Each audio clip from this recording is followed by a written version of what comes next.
नमस्कार दोस्तों, सनातन रहस्य में आप सभी का स्वागत है। तो आज मैं आप सभी को श्रीमद् भागवत गीता का 18वां अध्याय सुनाने जा रही हूँ। ध्यान पूर्वक सुने।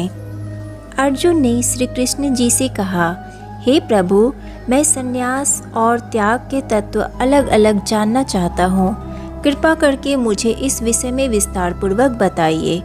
हे अर्जुन, कितने ही पंडित तो काम कर्मों के त्याग को जानते हैं, कितने ही विचारवान व्यक्ति सब कर्मों के फल के त्याग को त्याग कहते हैं, तथा कई विद्वान कहते हैं कि सभी कर्म द्वेष युक्त हैं, इसलिए त्याग के योग्य हैं। दूसरे विद्वानों का मत है कि यज्ञ दोनों तप रूप कर्म त्यागने योग्य नहीं है।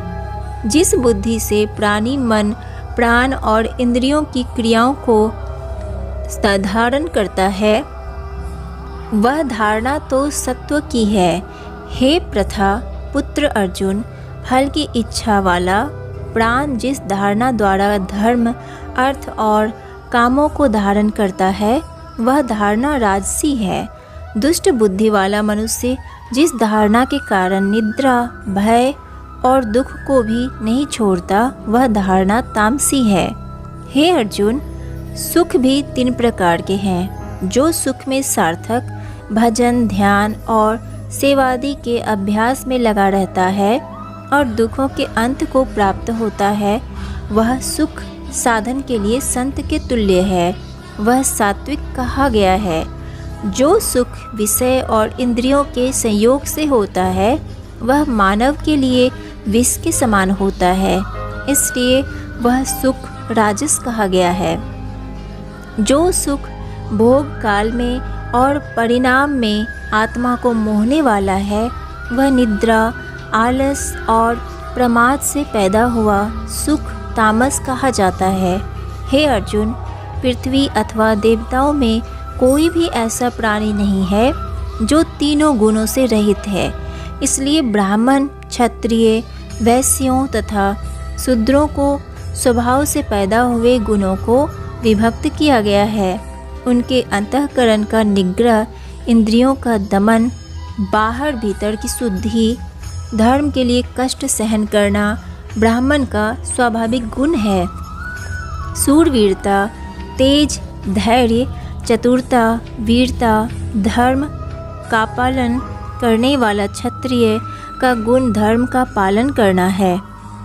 खेती, गौपालन, विक्रय, रूप, सत्य व्यवहार वैश्य के कर्म हैं। सब वर्णों की सेवा करना शूद्र का कर्म है। हे अर्जुन, जिस परमात्मा से सर्वभूतों की उत्पत्ति होती है, उसे कर्म द्वारा पूजन करके प्राणी परम सिद्ध प्राप्त करते हैं। प्राणी दोष मुक्त स्वाभाविक कर्म को नहीं छोड़ता है। सर्वत्र आसक्ति रहित बुद्धि वाला और विजेता प्राणी भी वैसे कर्म सिद्धि को प्राप्त होता है। इसलिए अंतःकरण की शुद्धि के लिए सिद्धांत को प्राप्त हुआ पुरुष जैसे ब्रह्मा को प्राप्त कर लेता है, उसको भी तुम मेरे से संक्षेप में जानो। विशुद्ध से युक्त एकांत और शुद्ध देश का सेवन करने वाला मिथ्याचारी होते हुए मन, वाणी और दृढ़ वैराग्य को भली भांति प्राप्त हुआ प्राणी और अंतःकरण को वश में करके विषय भोग को त्याग कर क्रोध, मोह, लोभ, अहंकार को छोड़ दे तो वह मुझे बहुत प्यारा लगता है। वही मेरा सच्चा भक्त है। निष्काम कर्म योगी संपूर्ण कर्म को सदा करता हुआ भी मेरी कृपा से सनातन अविनाशी परम पद को प्राप्त होता है।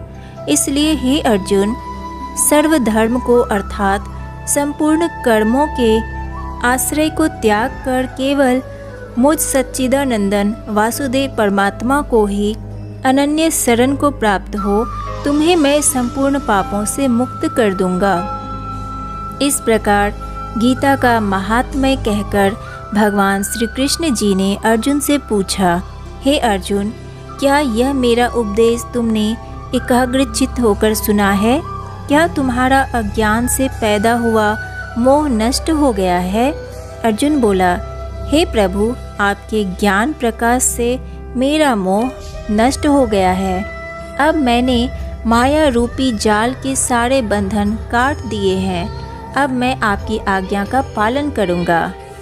धन्य हो पांडव पुत्र अर्जुन, तुम महाभारत के सबसे बड़े वीर बनकर इतिहास में अमर रहोगे।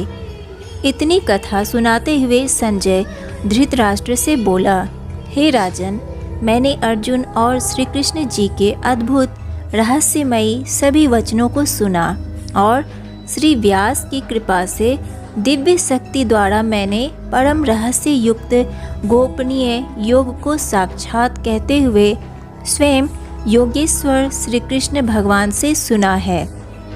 हे राजन, श्री कृष्ण भगवान और अर्जुन के इस कल्याण कारक और अद्भुत संवाद को पुनः पुनः स्मरण कर मैं बार बार खुश होता हूँ। हे राजन, विशेष क्या कहूँ, जहाँ योगेश्वर श्री कृष्ण भगवान और गांडीवधारी अर्जुन हैं, वहीं पर परम विभूति और अचल नीति है, ऐसा मेरा मत है। यह कहकर संजय ने अपनी बात समाप्त कर दी। तो आज के लिए बस इतना ही। वीडियो को लाइक कीजिए, सनातन रहस्य को सब्सक्राइब कीजिए और ज़्यादा से ज़्यादा शेयर कीजिए। राधे राधे।